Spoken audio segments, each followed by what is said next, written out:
May pag-asa pa ba sa'yo, ex mo? Wala. Kahit may anak ka na. Wala. Anong gagawin mo kapag nakita mo ang ex mo na may kasamang iba pero mahal ka pa niya? Lalayo. Lalokohin mo ba ako pagdating ng panahon? Hindi. Maghahanap ka ng babae na hindi ka sasaktan pero nahanap mo sa isang babae. Ano? Halimbawa, babae.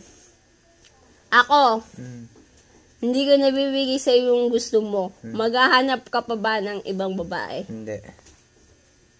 Hahanapin mo ba na ayaw mong gawin sa'yo na gustong gusto mo? Hindi. Lalokohin mo ba kami ng anak mo? Oo, hindi. Hindi.